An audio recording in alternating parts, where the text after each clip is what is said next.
Alright, fuel tank, 1968, out of the good old 19-foot Slickcraft.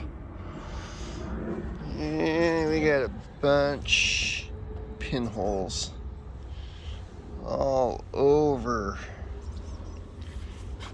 There's another one right there. There. All there.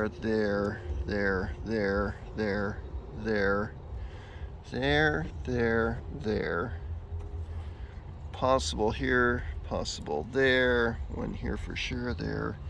Here, maybe there.